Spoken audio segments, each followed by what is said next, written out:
Good afternoon. It is Tuesday. We are January, 16th today.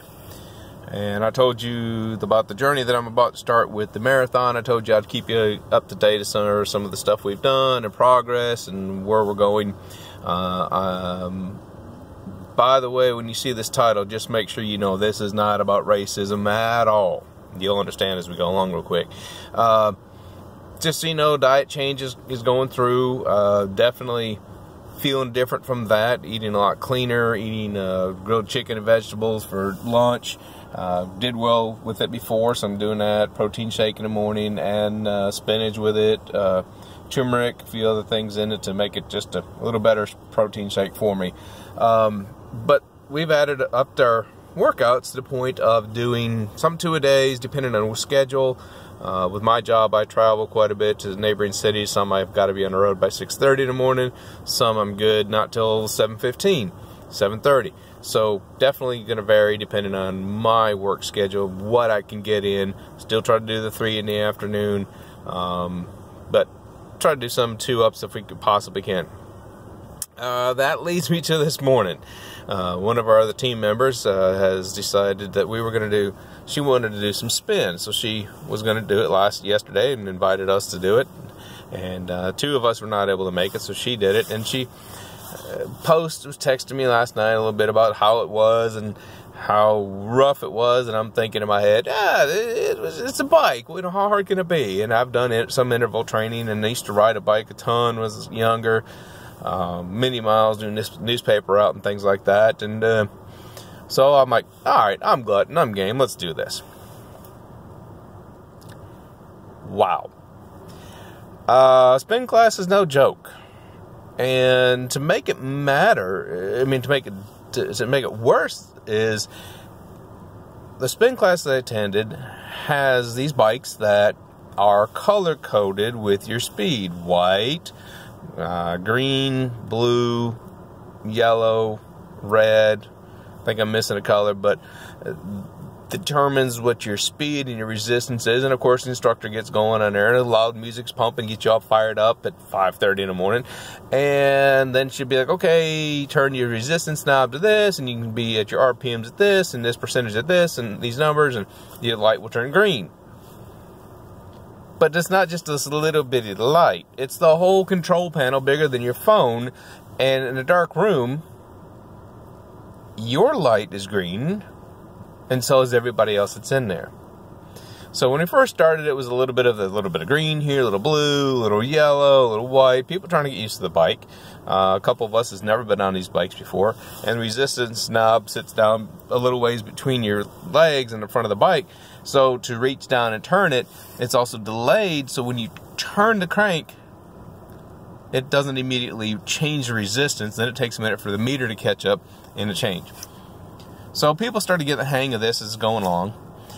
And when they first start out, they come in, and she comes up to you and asks if you've ever done it, helps you set up the bike, asks you your age, your weight, and all that stuff, and how active you really are. And we've told her, we work out quite a bit. And apparently she put mine on deathmatch. Because I could not keep the light to what it is. Everybody else's was. And there's where the guilt by light comes in. Judgment by light, excuse me, because you're sitting there with a green light and she's yelling, red, red, red. Everybody's supposed to be pedaling hard enough that it's red, and I'm pedaling as hard as I thought I could, and I'm still at green, or I'm at blue. And of course, then if you look around the room, people kind of looking at you like, well, what's his problem? Why can't he do this? And then about halfway through the class, she finally comes over and, of course, got the little microphone in her mouth and tries to talk to me, and at one point forgets to cover it, so it's like everybody hears the conversation for a brief second. And then she realizes, oh, I've got you set in a little bit harder resistance. Thanks for the near-death experience there. Turns it down, and by then, I'm pretty winded already. Foot's cramping because I'm used to riding to where I can move my feet. Of course, my feet are strapped in to just working up to ball your feet and your toes. Last night I did a half hour of cardio and leg combination of 15 minutes on the lateral machine, which is like an elliptical on steroids, and then did 15 minutes on a Stairmaster, which is about 30 flights of stairs. So, yeah, 12 hours after that, I'm climbing into the seat of this bike to do this absolute crazy workout. And I will give mad props to my teammate Brandy. She did it yesterday morning, turned around 24 hours later and did it again. And also the one she did yesterday had a lot of weights and lunges and stuff like that. So mad props to you, girl. You killed it. I felt defeated when I was done, and throughout the day I've gotten better with the idea. But it was rough to bust out as hard as I could, be burned out, and here it is, later in the day, and I'm still getting leg cramps, twinges going through my leg. But you know what? That's part of it. Learning to survive, run, function on fatigued legs is going to be huge when it comes down to this race. So definitely going to give it all I can. I'll be back and I got to keep conditioning.